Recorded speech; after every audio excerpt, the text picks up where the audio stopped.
Bom, olá, gente.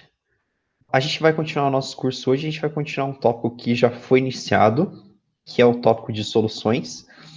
E eu vou falar de duas operações que podem aparecer quando a gente fala de soluções, que são a diluição e a concentração, que na verdade são duas operações bem parecidas. Vocês vão ver que a forma como que a gente lida e que a gente calcula nas duas é a mesma. Depois a gente vai falar um pouco sobre coloides, que o termo um pouco mais erudito é dispersão coloidal. E o colloide não é uma solução, mas ele é bem próximo, é por isso que a gente estuda esses dois assuntos juntos. E eu vou falar um pouco sobre essas operações. Antes de começar a falar de diluição e consideração, eu queria rever um pouco os conceitos de solução para ficar um pouco mais claro a explicação desses assuntos. A gente viu que solução, quando a gente fala de classificação da matéria, a gente viu que a matéria se divide em substâncias puras e misturas. E vão existir dois tipos de misturas. Vão existir as misturas que têm uma fase só e as misturas que têm várias fases, duas ou mais fases. E a gente chama as misturas que têm várias fases de misturas heterogêneas e a gente chama a mistura que tem uma fase só de mistura homogênea. E o que é uma solução? Uma solução é uma mistura homogênea. Falar solução, falar mistura homogênea é exatamente a mesma coisa. E aí, quando a gente vai falando de solução, vão ter, como é uma mistura, tem que ter pelo menos dois componentes. E aí vão ter dois componentes bem clássicos e bem característicos quando a gente vai falando de solução, que são o soluto e o solvente. E o que seria o soluto e o solvente? Aquilo que você precisa para formar uma solução. O soluto é aquilo que está sendo dissolvido, certo? Então, no caso da água com sal, o soluto é o sal. E o solvente é o que está dissolvendo o soluto. Então, no caso da água com sal, seria a água. Nesse caso aqui, é fácil da gente saber qual que é o solvente e qual que é o soluto, mas vamos ter outros casos que não vai ser tão simples assim da gente identificar qual que é qual. Então, existem algumas regras, algumas dicas para a gente saber qual que é o soluto e qual que é o solvente. Então, o que diferencia o soluto do solvente? Bom, primeiro, o soluto, ele pode estar em vários estados da matéria. Ele pode estar no estado sólido, líquido ou gasoso. Por exemplo, eu posso ter água com sal, certo? Sal dissolvido na água. Então, sal é o soluto sólido. Eu posso ter, por exemplo, álcool dissolvido na água. Então, álcool, no caso, seria um soluto líquido. Eu posso ter gás dissolvido na água, por exemplo, gás carbônico. Se vê um refrigerante, você tem gás carbônico dissolvido na água. Então, ele é um soluto gasoso. Então, você pode ter várias coisas dissolvidas e não necessariamente elas podem ser sólidas, mas elas podem estar nos três estados. O solvente, ele sempre vai ser líquido. Eu não digo sempre, mas 99% dos casos que a gente vai abordar, porque eu posso também ter um gás dissolvido no outro gás, mas aí não faz muito sentido falar qual que é o soluto, qual que é o solvente, então quase sempre quando a gente for estudar aqui, o solvente vai ser líquido mesmo. Qual que é a outra diferença do soluto e do solvente? O soluto, ele sempre vai estar em menor quantidade. Sempre ele vai estar em menor quantidade. Sempre você vai ter algumas gramas de um determinado soluto dissolvido em litros de água, enfim. Então, o solvente, ele sempre tem mais água do que sal, tá? E, por conta dessa quantidade, o volume do soluto, ele é desprezível, ele é tão pequeno que a gente não precisa considerar ele. Então, a gente vai colocar uma colher de açúcar num litro d'água. E o volume final, claro que o volume final vai ser diferente de um litro, porque você colocou alguma coisa, mas é tão pequena a diferença que a gente despreza. Então a gente pode dizer que o volume da solução vai ser exatamente igual ao volume do solvente, é uma aproximação assim bem razoável, não tem que se preocupar com o volume do soluto. E vão ter também alguns índices que a gente pode usar para representar o soluto e o solvente. Sempre que aparecer o índice 1, ele se refere ao soluto. Sempre que aparecer o índice 2, ele se refere ao solvente. E se não aparecer índice nenhum, ele se refere à solução. Então, M1 seria a massa do soluto, número de mols, soluto, concentração molar, concentração em massa, e a mesma coisa para o solvente. Esse índice aqui não necessariamente ele precisa aparecer, mas quando ele aparece é importante a gente saber o que ele significa. E aí a gente entra na nossa primeira operação que a gente vai falar hoje, que é a operação de concentração. O que é uma operação de concentração? O professor está dizendo, é você aumentar a concentração, você concentrar. E para fazer isso, você precisa remover solvente. Então, um exemplo clássico de uma indústria que faz essa operação de concentração é uma salina. E o que é uma salina? A salina é uma indústria que basicamente retira sal do mar.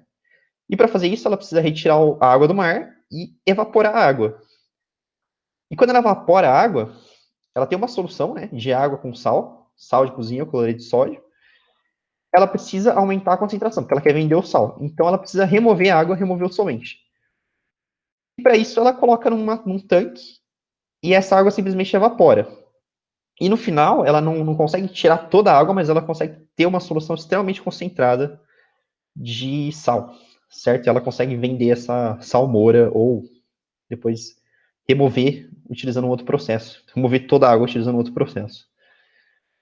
Então, imagina que eu tenho, por exemplo, um exercício, e esse exercício ele fala o seguinte, ele fala que você tem uma banheira de 10 mil litros d'água com concentração de sal de 50 gramas por litro, e você quer aumentar a concentração, você quer vender a solução com uma concentração mais alta, no caso de 500 gramas por litro. Qual que você faz? Quanta água você precisa remover para que você chegue nessa concentração? Então, esse é um exercício clássico de concentração. E o que a gente precisa pensar nesse problema? A gente precisa pensar que vão ter dois casos. O caso antes de remover a água e o caso depois de remover a água. E usar os dados que o exercício deu. Então, o exercício fala que tem 10 mil litros de água, ele fala que a concentração inicial, né, antes era de 50 gramas por litro, ele quer chegar numa concentração de 500 gramas por litro. Primeiro, a gente sabe que concentração é massa dividido por volume. Se a gente sabe a concentração e o volume, e lembra que o volume da água é o volume da solução, é a mesma coisa, a gente consegue a massa de sal que tem ali, certo? Então, se eu substituir 10 mil litros e 50 gramas por litro, e eu isolar a massa, né, passar o volume dividindo para o outro lado, passar o volume multiplicando para o outro lado, eu chego que dentro dessa banheira eu tenho 500 mil gramas de sal, ou 500 quilos de sal. E uma lei, e é uma espécie de dogma quando a gente fala de solução, é que o soluto, ele não evapora. Então, se tinha 500 quilos de sal antes, vai ter 500 quilos de sal depois. E é isso que a gente vai usar para resolver o problema. Porque se a gente sabe a quantidade de sal que tem depois, a gente sabe a concentração que tem que estar de sal depois, a gente consegue descobrir o volume de água que precisa ter depois da evaporação. Usando a mesma relação, usando concentração igual a massa sobre volume. E aí eu substituo o 500 mil gramas, eu isolo o volume, então eu passo o volume para o outro lado, passo a concentração dividindo, e eu tenho que o volume vai ser a massa dividido pela concentração, que é 500 mil gramas dividido por 500, desculpa, vai ser 500 mil gramas dividido por 500, que é a concentração que eu quero agora. Como está em grama, eu posso usar a mesma unidade de litro, e aí eu chego no volume que vai ser de 1.000 litros. Ou seja, se eu tinha 10 mil litros e agora eu tenho 1.000 litros, eu preciso evaporar 9 mil litros, certo? Isso é um problema clássico de concentração. E usando esse raciocínio de que a quantidade de sal tem que ser a mesma, a gente consegue formular uma relação para a concentração. Como que a gente consegue formular? A gente pode pensar o seguinte, a massa de soluto inicial vai ser igual à massa de soluto final, certo? E a gente sabe que a concentração é igual a massa vezes volume. Desculpa, massa dividido por volume. Ou seja, a massa, ela é a concentração vezes o volume. E se eu substituir a concentração vezes o volume na relação ali, eu vou ter que, como a massa de soluto é a mesma, eu posso chegar nessa relação aqui. Eu posso dizer que a concentração vezes o volume no início é igual a concentração vezes o volume no final. E essa é a relação que a gente vai usar para resolver todos os problemas de concentração. E eu posso ter essa relação também em concentração molar. Então não precisa ser necessariamente gramas por litro, mas pode ser mol por litro, enfim, qualquer unidade que você esteja trabalhando. Essa relação ela vale tanto para a concentração quanto para a diluição, que a gente vai ver também. Porque na diluição a gente também altera só o solvente, não altera o soluto. Então, vai ser essa forma que vocês vão usar quando tiver problemas desse tipo, tá? Na diluição, ela é até bem parecida com a concentração, só que a diferença é que na diluição você vai adicionar solvente. Então, um caso clássico de diluição que a gente pode notar no nosso dia a dia é quando a gente prepara um suco, por exemplo, e a gente tem o suco concentrado, né, o próprio nome está dizendo que a gente adiciona com solvente. Então, a quantidade de soluto, digamos, a polpa da fruta, ela vai ser a mesma. Então, é o mesmo raciocínio da concentração, só que aí agora a gente vai estar aumentando o volume, a gente vai estar adicionando solvente.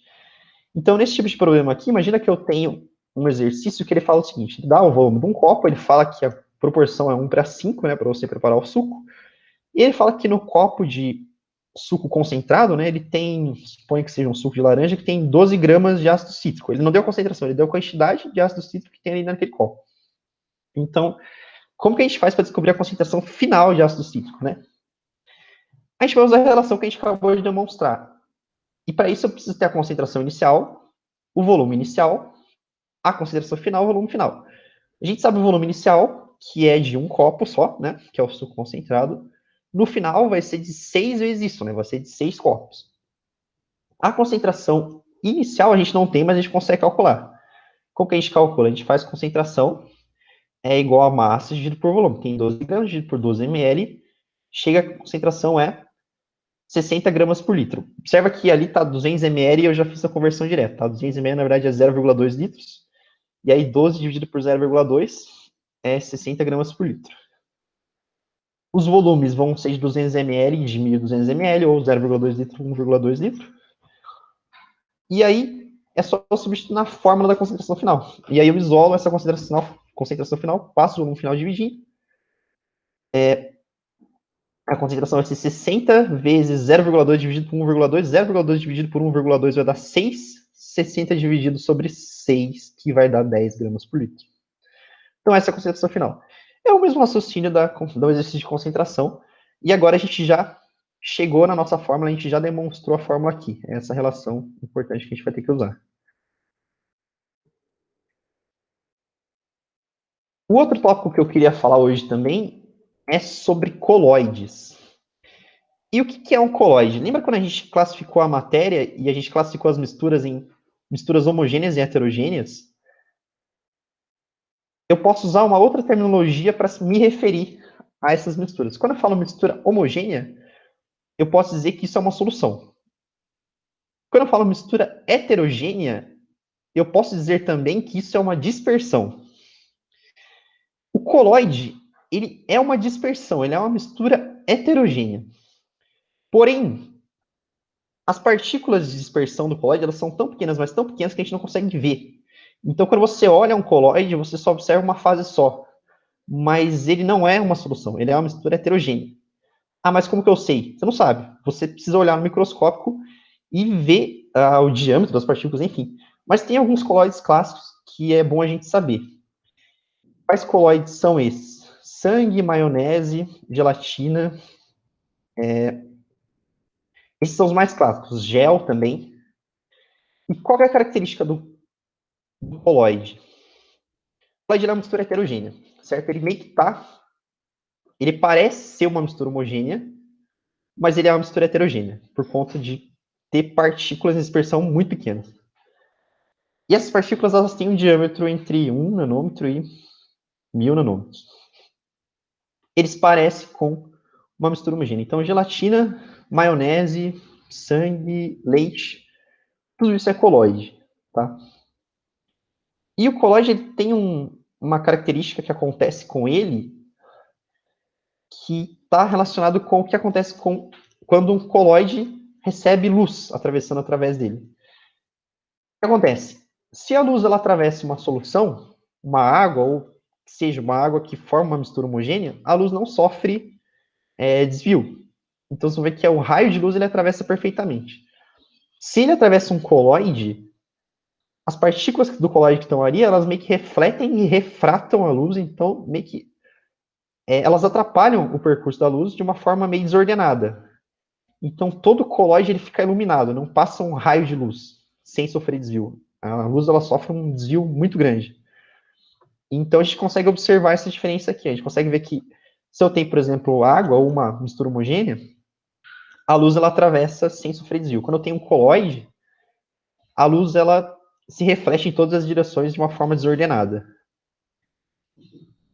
E tem um vídeo que é feito esse experimento que eu queria mostrar para vocês. Aqui eu tenho um becker, né, com água mesmo, e aí vai ter um raio de luz atravessando sobre ele. O que acontece quando tem um raio de luz?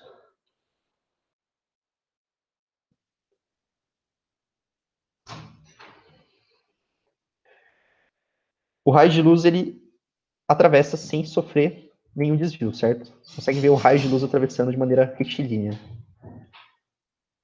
Agora, se eu colocar bolinhas de gel, e bolinhas de gel são coloides.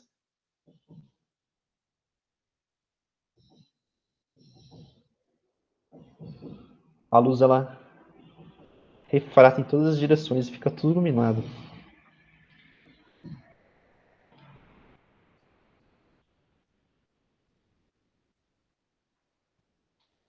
Se eu colocar, por exemplo,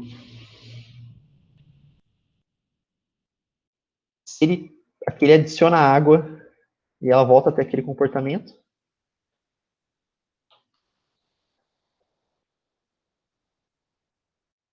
Isso aqui é água com maisena.